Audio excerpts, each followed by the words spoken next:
తల్లితో సమానంగా భావించేవాడు. పరమత సహనం ఉండేది. తన రాజ్యంలో ఉన్నటువంటి మిగతా మతాలని గౌరవించేవాడు. అదే సందర్భంలో తను ఆచరిస్తున్న మతాన్ని నిక్కచ్చిగా పాటించేవాడు. ప్రజలని ద్రోహం చేసే వాళ్ళ పట్ల కఠినంగా ఉండేవాడు. నిరంతరం తన దేశం గురించి ఆలోచన చేసేవాడు. 24 గంటలు తన ప్రజల గురించి ఆలోచన చేసేవాడు. భారతదేశం గొప్పగా ఉండాలని ఆలోచన చేసినాడు. ఎవరైనా రాజు ఒక పోరాటం చేస్తాడు, 2 యుద్ధాలు చేస్తాడు. ఛత్రపతి శివరాజ్ మహారాజ్ జీవితకాలం యుద్ధాలు చేసిన వ్యక్తి, ఈ దేశాన్ని కాపాడుకున్న వ్యక్తి. అందుకే ఆయన ఆదర్శవంతుడు. ఆయనకి ఈరోజు పూజలు చేస్తాం. నేను ఒకటే మీకందరికీ చెప్తాను, దేశం అంటే ఎక్కడో ఉంటుంది, దేశాన్ని కాపాడేది ఎవరో, మాకేం పట్టింది ఆదోనిలో అని ఏ రోజు అనుకోవడానికి వీల్లేదు. మన గడ్డ ఆదోని, మన ప్రాంతం ఆదోని, మనం ఉండేది ఆదోనిలో.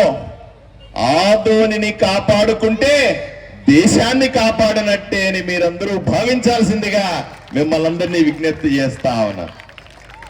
ఆదోనిని నాశనం చేసే వాళ్ళని ఇక్కడి నుంచి తరిమి తరిమి కొట్టాల్సిన అవసరం ఉంది.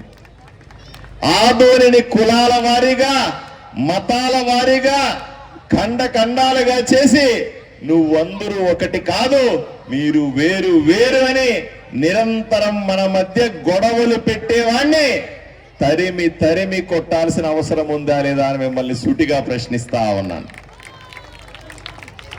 ఒకప్పుడు రెండవ బాంబేగా ఉన్నటువంటి ఆదోనిని అత్యంత వెనుకబడిన ప్రాంతంగా చేసిన ఈ దుర్మార్గుల్ని క్షమించాలా అని మిమ్మల్ని సూటిగా ప్రశ్నిస్తా ఉన్నా.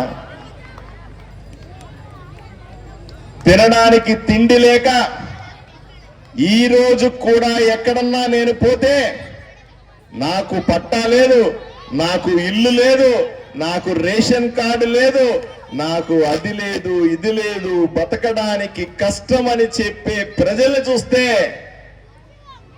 అప్పుడు ఛత్రపతి మహారాజ్ పోరాడింది తక్కువే.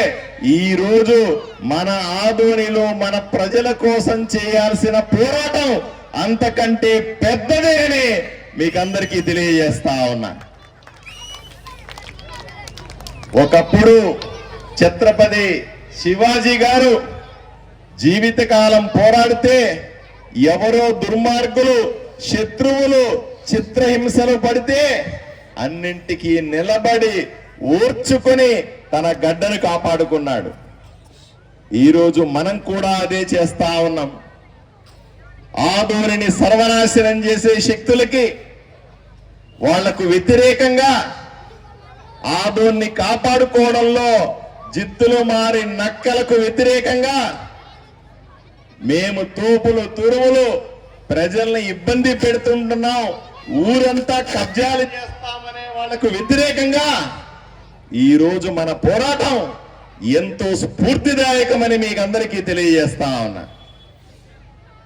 ఈ రోజే కాదు, ఏ రోజుకైనా సరే ప్రతి సంవత్సరం మనం ఛత్రపతి శివాజీ జన్మదినం రోజున తప్పనిసరిగా ఇక్కడ కలవాలి, ఆయన స్ఫూర్తి తీసుకోవాలి, స్ఫూర్తితో జేజేలు పలుకుతూ వీధి వీధిన వాడ వాడన తిరగాలి. ప్రతి ఇంటిలో ఆదోనిలో ఒక శివాజీ పుట్టాలి. ఆదోనిని బాగు చేసుకోవడానికి, ఆదోనిని కాపాడుకోవడానికి రాబోయే తరాలకు కూడా ఛత్రపతి శివాజీ స్ఫూర్తితో పోరాట పటిమ నింపాలని అమ్మలకు, అక్కలకి, అయ్యలకి అందరికీ తెలియజేస్తూ మళ్ళీ ఈరోజు ఈ ఊరేగింపును తీసుకొని ముందుకెళ్దాం. ప్రతి ఇంటి దగ్గర ఛత్రపతి శివాజీని చూపిద్దాం.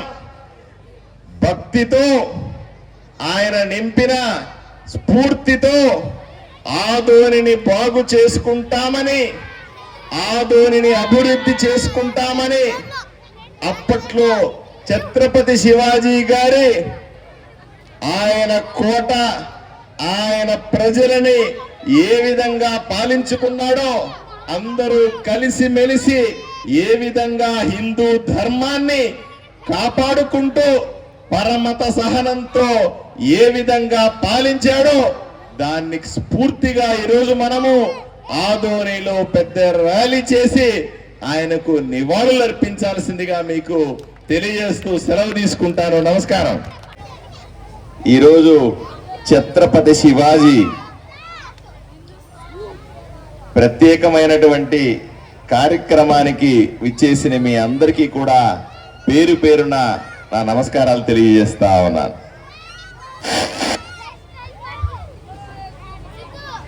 ఇప్పుడే పెద్దలు చెప్పారు, ఛత్రపతి శివాజీ గారు, మహారాజ్ ఛత్రపతి శివాజీ గారు ఏ విధంగా తన దేశం కోసం, తను నమ్మిన సిద్ధాంతం కోసం, తను ఆచరించే ధర్మం కోసం, తన ప్రజల కోసం, భవిష్యత్తు కోసం ఎలా పోట్లాడాడో ఆయన చాలా స్పష్టంగా చెప్పినారు.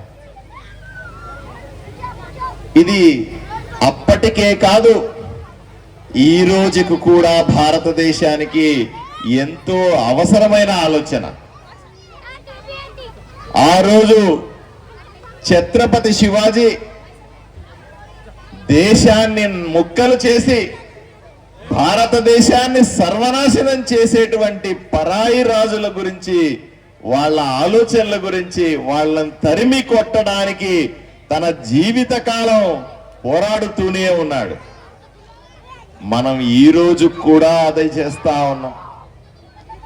ప్రధాని నరేంద్ర మోదీ గారి నాయకత్వంలో ఈరోజు మన దేశాన్ని విచ్ఛిన్నం చేసే వాళ్ళని, దేశంలో అల్లకల్లోలా సృష్టించే వాళ్ళని, ఈరోజు భారతదేశం బాగుండకూడదనుకునే వాళ్ళని నిరంతరం పారదోసే పనిలో ఉన్నాం.